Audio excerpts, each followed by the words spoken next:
Hello, this is Regis Michrina again. This is the first opportunity I've had to make one of these videos since I've been to Michigan to the show that Frank put on. And I'll tell you, he puts on a good show. He has a big area that's inside and outside. And in case you're wondering who Frank is, his name is Frank Matheson. He's a distributor of mine.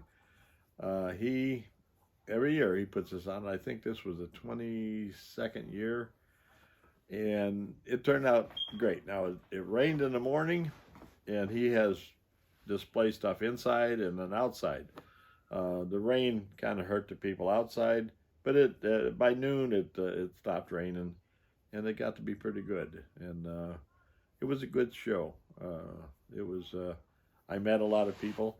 I proved to a lot of people that I was not dead, and I'm sure that surprised a lot of them. At least a couple of them told me that, and I wanted to take this opportunity to thank everybody.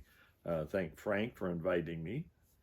That was I appreciated it, and I got to thank my brother Ray and my nephew Glenn for letting me have an end of their booth, to greet people. And I walked around most of the time. I walked around and met a lot of people. Some of the people I've met before, some of them didn't know me.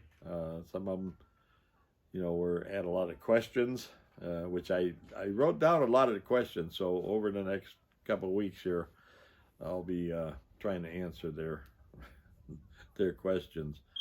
But I got to thank Ray and Glenn, and I got to thank Eileen. Eileen is Ray's wife, and I got to thank her. She put us up. We stayed at Ray's place, Ray and Eileen's, and they fed us really good. And Eileen, just a fantastic person. I told Ray that she was a really good person for him, and she keeps him going. He'll be 89 here shortly, and he's still going. He's actually, he can walk around better than I can, because I have a flat foot. Most people don't know that, but I have a flat foot, right foot. I broke it on a Harley Sportster when I was modifying it to be a faster one, and I had pretty high compression. And anybody out there that knows anything about the old motorcycles, before they had electric start, you had to get the Kickstarter up in the right place, get the piston in the right place before you kick it through, because if you kicked it through without being on the exhaust stroke, it ended up, if you put it on the fire stroke, it popped back and it kicked the Kickstarter back onto your foot, and that's how I ended up breaking my arch. That was many years ago. I think I was about maybe 19. And but anyhow, so I have a flat foot. It's really hard for me to get along on cement, and walking around got my foot really hurting. But anyhow, I wanted to thank everybody, it was a really good show. I hope everybody did well. From what I understand, they did about the same as they did last year, which, because of having the rain and everything, surprised me. I mean, it rained probably until 11:30, and by the time it, got to the point where people could actually walk around outside, it was probably noon. But it was a very good show, and I have to thank Frank for putting it on. And hey, maybe next year, maybe I'll have an opportunity to go again. Never can tell. Hopefully, everybody's still around. Hopefully, I'm still around. Hopefully, Ray's still around. I took some of our T-shirts, 65th anniversary T-shirts and decals, The t-shirts sold real well. The decals, I only printed 1,000 of each. One of them was the 65th anniversary, just the decal goes on the front of the fork. And it was all in full color. Nice decal. I showed it to you in one of the other videos. And the other one was one that Ray and I both signed. And the one that we signed actually went over the best. And so there'll be some of the guys are going to put them on the internet, so you'll have an opportunity to get them if you want. Now, I'm not going to print anymore. I did 1,000, and that's it. I'm not going to do another 65th anniversary decal. I told Ray, I think what I want to do is do a 70th, but hopefully, and pray to God that both of us will be around. And that's 5 years from now.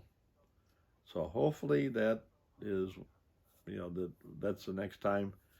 Maybe I'll even go up to the show, make sure it's up there at Frank's place, for the 70th anniversary of Lil Indian. I had several questions that were interesting. Some of them I thought I've answered, and maybe I didn't.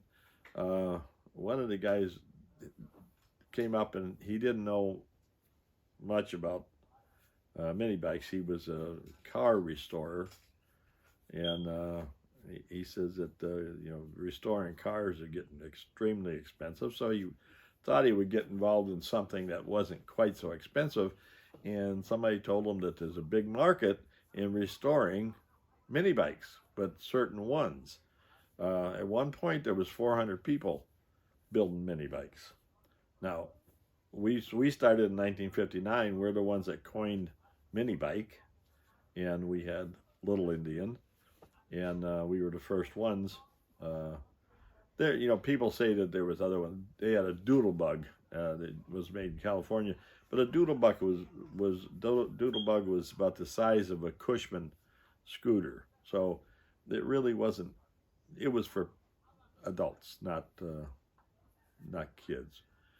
And so anyhow, he says that he was told that I, was the originator of the mini bike, and he wanted to know how he could end up getting involved in this stuff.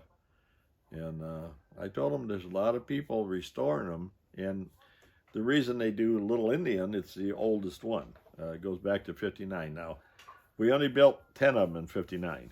So, and I never serial numbered those 10. So the chances of finding one of those is probably slim to none. But at the show, Frank Matheson had one that he didn't restore, and he had a Clinton engine on it. It was probably a 60 or 61 model, and it's probably the oldest one I've seen, and it's in just exactly the condition as it was when we built it. Now, like I told him, I said, you get something like that? Now, if you took that and restored it, it would probably be worth someplace in the $2,000 to $3,000 range.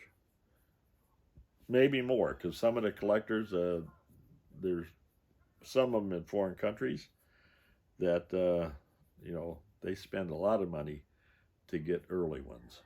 So I told him, I said, you get involved in that, and you find some of these old ones, and you restore them like you would restore your cars, and they're worth a lot of money. And they're getting to be scarcer and scarcer. So it would be, the scarcer something gets, the more money it's worth. So anyhow, I think he was from Ohio, and he says, he thinks you're going to look into that because cars have gotten way too expensive to restore. So anyhow, talked to a lot of people. I wrote down some of the questions. later on in some of these things, I'll try to answer their questions, and we'll see where it goes, from there. And but I wanted to use this one to thank everybody that and Edgar and Lupita went with me, and Lupita's my director. She's the one that does all this stuff. She's turning out to be really good at this. She's got several other customers. There are quite a few now, and so she's getting to be a good producer. And maybe sometime or another, somebody asked who it was, and I pointed her out at the show. But maybe sometime I'll get her in front of this so you can see who she is. And the other one was Edgar.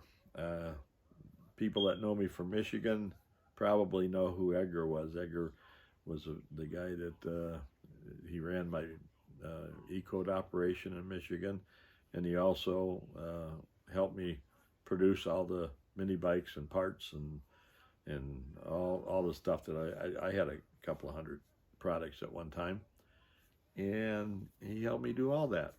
And then he came down here to Georgia when I had the paint shop, and he's been with me for a lot of years, probably 25 years or so. And his family's down here, and they all consider me grandpa, so they're my grandkids too. But anyhow, that was it. I just wanted to thank everybody, that treated us so well. We were there, and I appreciate it. I'll see you next time.